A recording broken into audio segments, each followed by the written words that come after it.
Zina could hardly stop smiling the day her fiancé told her about the family trip. To her, it felt like a doorway opening, a chance to finally feel like she belonged with his people. In the bustling city of Okambra, she spent the evening packing carefully, folding her best dresses, polishing the only pair of gold earrings she owned, and imagining how the trip would bring her closer to them. She pictured laughter over shared meals, long walks by the resort gardens, and nights filled with stories and warmth. For Zina, this wasn't just a vacation. It was the chance to be seen as more than the girl their son had chosen.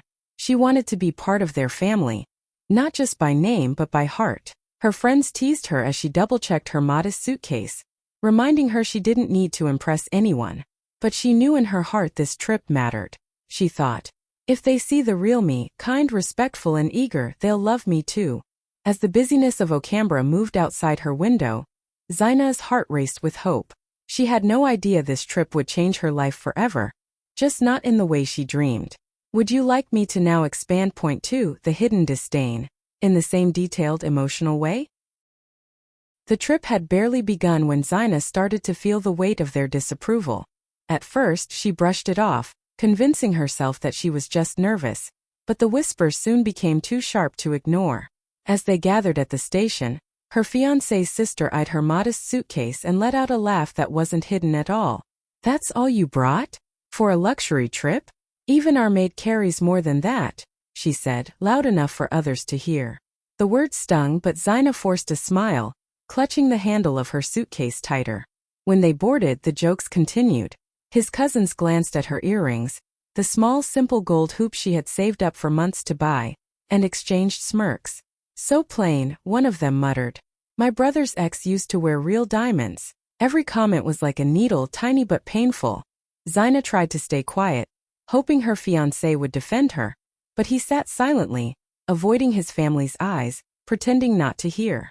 That silence cut her deeper than their words. By the time they reached Maburi Hills, Zina felt smaller than she ever had. She had come with dreams of belonging, but every laugh and every comparison made her feel like an outsider. Instead of being welcomed, she was measured against invisible standards she could never reach. They didn't see her kindness, her quiet strength, or the love she carried for their son. They only saw what she lacked. And yet, Zina kept her head high. She told herself, if I stay kind, if I stay patient, they'll see who I really am.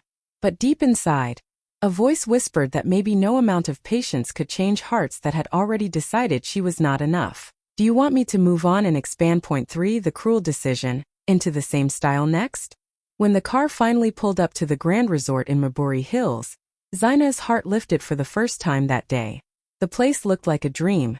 Tall palm trees swayed gently in the evening breeze, golden lights glowed from the windows, and the scent of fresh flowers drifted through the air. She thought maybe this would be the moment things changed, maybe here she would finally be welcomed. Guests were stepping out of shiny cars, greeted by smiling staff, and she imagined herself walking with her fiancé's family as one of them. But the moment they stepped inside, reality hit harder than she could have imagined. While the family chatted excitedly with the receptionist about their suites, Zina stood quietly by the side, waiting for her turn. That's when his sister turned to the group with a cruel smile and said, almost laughing, "Oh, there's no space for her in our rooms. She can sleep in the kitchen. Isn't that where she belongs?" The words echoed in Zina's ears like thunder. For a moment she thought she had misheard. But then she saw the others smirk, some even nodding as if it was perfectly acceptable. Her fiancé said nothing. He simply looked down at his phone, pretending to be busy, while her heart broke in silence. The staff froze, their polite smiles faltering as they glanced at Zina with pity. She felt her cheeks burn, not just from shame but from disbelief. She had come here with hopes of being embraced, of sharing laughter and building memories, and instead she was being pushed aside like she was nothing more than luggage. Clutching her small bag, Zina swallowed her tears. She refused to let them see her cry. But inside something shifted, a quiet realization that love without respect was no love at all. That cruel decision wasn't just about a sleeping arrangement, it was their way of telling her she didn't belong. Do you want me to continue with point 4, the humiliation, in the same emotional viral style? Zina's chest felt heavy as the receptionist handed out key cards to the family. One by one, they walked off proudly toward their luxurious suites, dragging along their shiny suitcases, laughing and talking as if nothing cruel had been said moments ago. No one even glanced back at her. No one thought about where she would go. She was left standing near the kitchen entrance, clutching her small bag, her feet frozen to the polished marble floor. A staff member approached gently, almost whispering, "Madam, would you like to sit?" His eyes carried pity, and that pity cut deeper than the insult itself, because pity meant they saw her pain. They knew she didn't belong in that moment. Zina tried to smile, but her lips trembled. She whispered, "I'll be fine," though she wasn't. Her heart was breaking piece by piece. She stood there, listening to the clatter of dishes, the hiss of pans, and the laughter from the suites above.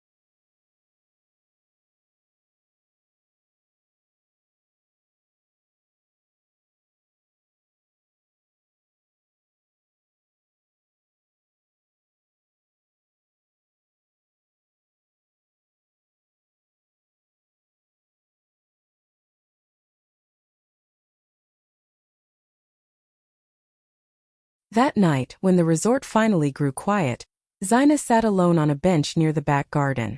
The stars above Maburi Hills glittered like 1,000 tiny eyes, watching her as she fought the heaviness in her chest.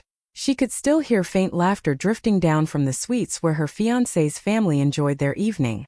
Every laugh felt like another reminder that she wasn't wanted, that she was just an outsider forced to stand on the edges of their world. She could have cried, she could have begged for kindness, but Zina refused to give them the satisfaction of seeing her broken. Instead, she took a deep breath, smoothed down her dress, and rose to her feet with quiet strength. She realized in that moment that staying meant accepting their cruelty, and her dignity was worth more than any relationship.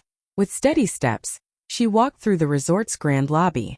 Staff members noticed her leaving, their eyes soft with concern, but no one stopped her. She held her head high, even though her heart ached. She whispered to herself, "I don't belong where love has no respect." Outside, the night air was cool against her skin. The city lights shimmered in the distance, promising freedom beyond the walls that had humiliated her. She didn't know exactly where she was going, but she knew she was walking away from pain, from silence, from being made to feel less. Each step felt like reclaiming a piece of herself. By the time she reached the road leading toward the airport, Zina felt lighter. She wasn't running away in shame. She was walking away in strength. That was the night she chose herself, her dignity, and her worth, even if it meant leaving behind the man who refused to protect her. Would you like me to continue with point 6, an unexpected encounter, in the same emotional and viral storytelling tone? The airport was quiet that night, its polished floors reflecting soft golden lights. Zina sat in a corner of the lounge, her small bag by her side, trying to look composed though her heart was still heavy. She had wrapped her scarf around her shoulders, hoping it would shield her not just from the chill in the air, but also from the storm of emotions inside her. She kept her eyes on the floor, afraid that if anyone looked too closely, they would see the sadness she was trying so hard to hide. It was then that Idris Mbeki walked in. He wasn't loud or flashy, yet the whole lounge seemed to notice him. There was something about his presence, calm, steady, and dignified, that made people turn their heads. He carried himself with the kind of confidence that needed no words. When he sat a few seats away from Zina, she felt an unusual sense of ease, though she didn't know why. Their eyes met briefly, and Idris offered a gentle smile. "Traveling alone?" he asked in a warm voice that felt more like a comfort than a question. Zina hesitated, unsure if she should open up, but there was kindness in his eyes that made her nod. "Yes," she whispered, her voice soft, almost breaking. They began to talk slowly at first. He asked simple questions, but with every answer she gave, he seemed to notice more. The way her smile didn't quite reach her eyes, the way she shifted in her seat as if carrying an invisible weight. Finally, he said quietly, "You've been hurt, haven't you?" Zina froze. She wasn't used to anyone seeing through her so quickly. She wanted to deny it, but her silence spoke louder than words. For the first time that day, someone had looked at her not with pity or mockery, but with genuine concern. And in that unexpected moment, sitting in an airport far from home, Zina felt the smallest spark of hope flicker inside her again. Shall I continue with point 7, the invitation that changed everything, in the same detailed and emotional way? As their conversation went on, Zina found herself speaking more than she had planned. Idris didn't rush her, he didn't judge, he just listened. There was a patience in his eyes that made her feel safe. For the first time in days she felt like her voice mattered. When she finally laughed softly at something he said, even she was surprised at the sound. Then Idris leaned back in his seat, his tone still calm but carrying quiet weight. You know, he said, I spend most of my days in Maburi Hills. It's my second home. Zina's brows furrowed, confused. You live near the resort? She asked. Idris gave a small smile and shook his head. Not near. I own it. Zina froze. The words almost didn't make sense. This man, gentle, unassuming and warm, was the owner of the very resort where she had been shamed and pushed aside. She felt her heart race, embarrassment washing over her as she thought of how the staff had looked at her earlier. What would he think if he knew the full story? Sensing her hesitation, Idris leaned closer, his voice steady. Zina, people's cruelty doesn't define your worth. I saw strength in you the moment you walked in here, even with sadness in your eyes. You carry yourself with dignity most people can only dream of. Her throat tightened. No one had ever said something like that to her. She opened her mouth to respond, but before she could, Idris continued. I'm heading out on a flight, first class. Come with me. You deserve better than what they gave you today. Let me show you what respect looks like. Zina's hands trembled slightly as she gripped her bag. She hesitated, torn between fear and an unfamiliar spark of possibility. Her entire world had been rejection just hours before. And now here was an invitation that could change everything. Do you want me to move forward and expand point 8, first-class freedom? In the same rich emotional storytelling style? Zina had never stepped foot in first class before. As she walked down the quiet aisle of the plane with Idris by her side, she felt like she had entered another world. The wide leather seats stretched out like small thrones, glowing lights shimmered softly above, and the air itself felt lighter, calmer, almost royal. A flight attendant greeted them with a warm smile, bowing slightly as she offered champagne. Zina hesitated, clutching her bag nervously, but Idris gave her a reassuring nod. Relax, he said gently. You belong here. She settled into the seat beside him, sinking into comfort she had never imagined. The glass of champagne in her hand sparkled under the lights, and for the first time in days, her lips curved into a real smile. She took a slow sip, the bubbles tingling against her tongue, and whispered to herself, Is this really happening? From the window, she watched the runway lights blur as the plane prepared for takeoff. Each second that passed seemed to wash away the sting of the humiliation she had endured. Hours ago, she had been standing by a kitchen door, treated like she was less than human. Now she was seated in first class, next to the very man who owned the resort where she had been shamed. It felt like life itself had shifted, like fate had stepped in to remind her that dignity could never be stolen. Idris glanced at her, noticing her quiet smile. See, he said softly. The world always makes room for those who know their worth, even when others try to push them aside. Zina felt her heart steady. For the first time in a long while, she wasn't trying to shrink herself or prove her value. She simply existed, calm, radiant and free. And in that moment, she realized this wasn't just a flight, it was a new beginning. Shall I continue with point 9, the return to Maburi Hills? In the same style and depth? The sun rose gently over Maburi Hills, painting the sky with shades of gold and pink. Zina stepped out of the sleek black car with Idris by her side, her heart beating in disbelief at where life had carried her in just a single night. The same gates she had walked through with shame now opened wide for her with honor. Idris walked beside her calmly, his presence commanding quiet respect from everyone who saw them together. As they entered the grand lobby, the staff who had once looked at her with pity now straightened their uniforms and bowed their heads. Good morning, Sir Idris. Good morning, madam. They greeted warmly. Their voices carried a tone of reverence that Zaina had never experienced before. For a moment she stood still, remembering how she had been left standing by the kitchen door, invisible and humiliated. And now, those same eyes looked at her with admiration. Her steps were steady, her chin lifted, her dress swaying softly as she walked through the marble hall. She wasn't a forgotten guest anymore. She was Idris Mbeki's honored companion, treated with the dignity she had always deserved. The whispers that had once mocked her were gone, replaced by respectful silence. Even the receptionist who had watched her humiliation the day before now lowered his eyes, as if ashamed of what he had seen. Zaina felt no need to boast, no urge to throw her triumph in anyone's face. The quiet respect that followed her was enough. Inside, her spirit stood taller than ever. She had walked out of this place with pain, but she had returned clothed in dignity. What none of them knew was that this return was not just about walking beside Idris, it was about proving to herself that she was never small to begin with. Shall I continue with point 10, the family's shock, in the same emotional and dramatic storytelling style?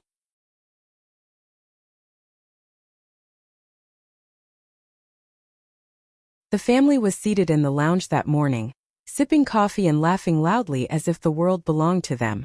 They didn't expect to see Zaina again, certainly not in a way that would make their voices falter. But when the glass door slid open and Idris Mbeki stepped inside with Zaina at his side, the entire room seemed to still. Zaina walked gracefully, her arm resting lightly on Idris's, her posture tall, her face glowing with quiet confidence. Gone was the girl who had stood by the kitchen door, eyes full of shame. In her place stood a woman radiant, calm and untouchable. The family's laughter stopped mid-breath. Cups of coffee were set down slowly, hands trembling.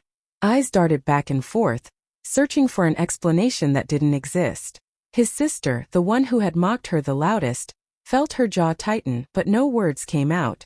The cousins who had once compared her to better women shifted uneasily in their chairs. Even his mother, who had carried herself with pride and superiority, lowered her gaze as if the ground itself had betrayed her. And then there was her fiancé. His face turned pale, his lips parted as though he wanted to speak, but no sound followed. He looked at Zaina as if he had never truly seen her before, realizing in that moment that the woman he allowed his family to humiliate was standing arm in arm with the very man they all respected, a man who owned everything around them. Zaina did not glance their way for more than a second. She offered no bitterness, no words of anger. Her silence was louder than anything she could have said. Every step she took past them was a reminder that she had risen above their cruelty, and they could never pull her back down again. Would you like me to now move into point 11, the public respect? With the same detailed, emotional and viral storytelling style? The dining hall of Maburi Hills glowed that evening, filled with chandeliers, soft music, and the quiet hum of powerful conversations. At a long table where the resort's most important guests gathered, Idris sat proudly with Zaina by his side. She wore a simple but elegant dress, nothing loud or glittering, yet she carried herself with such grace that all eyes seemed to find her naturally. When the time came for introductions, Idris rose with his usual calm authority. Placing a gentle hand on Zaina's shoulder, he said, "This is Zaina, a woman of rare grace and intelligence. Someone whose strength and dignity deserve every respect." His voice carried across the hall, strong enough that even the farthest corner heard. The words struck like lightning. Businessmen and dignitaries nodded politely, smiling at her, some even rising to shake her hand. They spoke to her with genuine interest, asking questions, listening carefully, treating her as though she was the most important woman in the room. Meanwhile, not far away, her fiancé's family sat at a separate table, forced to watch every moment. The same people who had laughed at her modest luggage and mocked her earrings now kept their heads low, their cheeks burning with shame. No one dared to make a joke, no one dared to whisper. The silence around them was heavier than any insult. Zaina didn't need to look their way. She could feel their regret. But she didn't gloat, she didn't raise her chin in arrogance.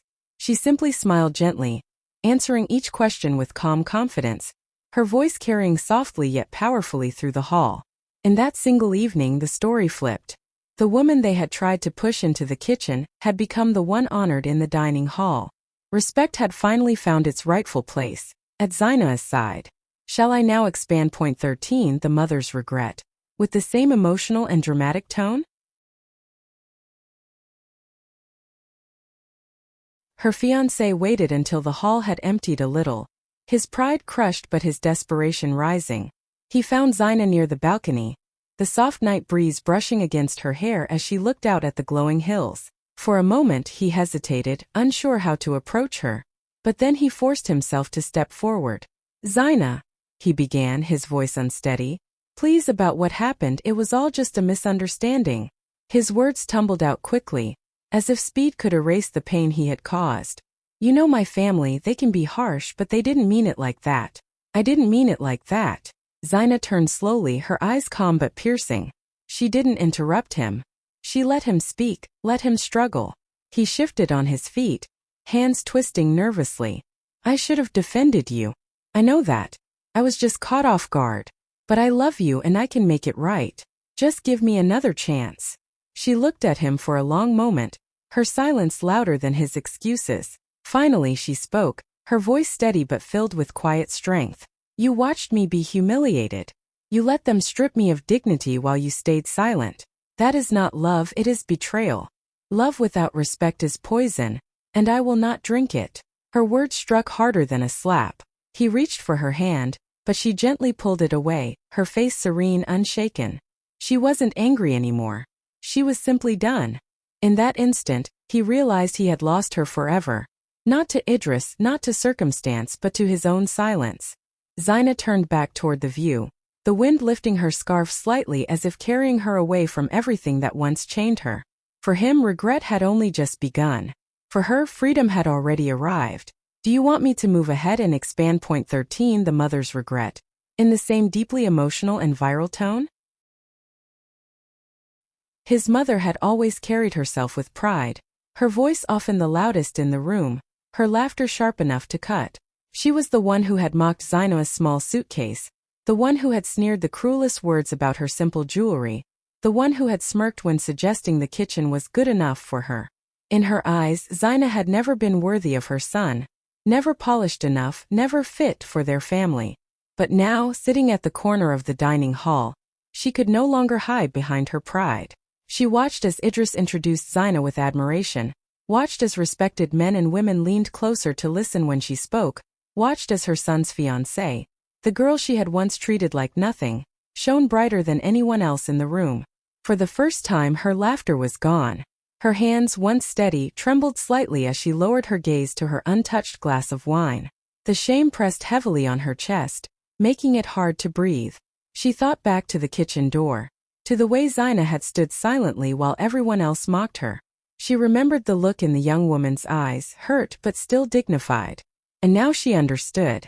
That dignity was the very strength that had lifted Zina to this place of honor.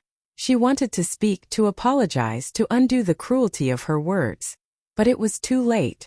Respect, once denied, could not be demanded back. She realized with bitter regret that she had mocked the very woman who now stood higher than she could ever dream of standing. Her son's silence had cost him love, but her cruelty had cost her something even greater. The chance to embrace a woman who could have been a daughter, a blessing, and a legacy of grace. "Do you want me to continue with point 14, the woman who knew her worth, in the same heartfelt and viral tone?"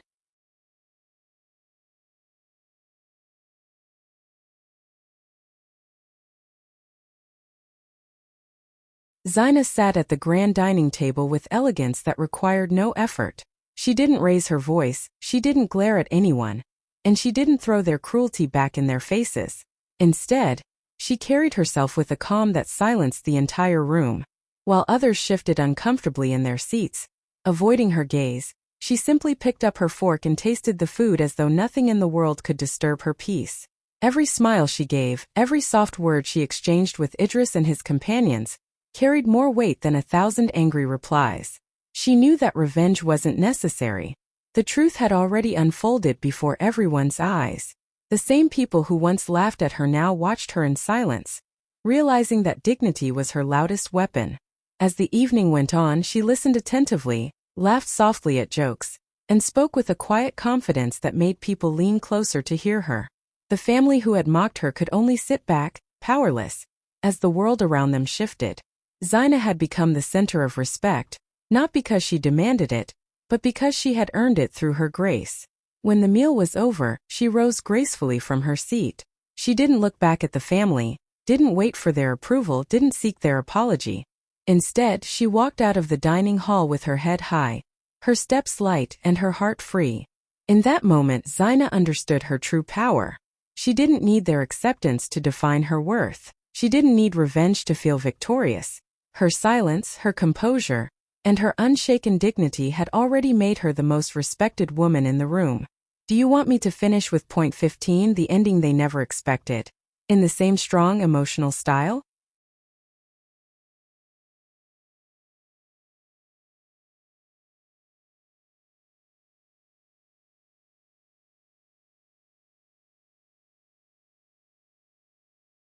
By the end of the trip, the story of what happened at Maburi Hills spread far beyond the resort walls. Guests whispered about it in the lobby, staff retold it in quiet corners, and even business partners carried it back to the city. The wealthy family who once walked with so much pride were no longer remembered for their money or their luxury.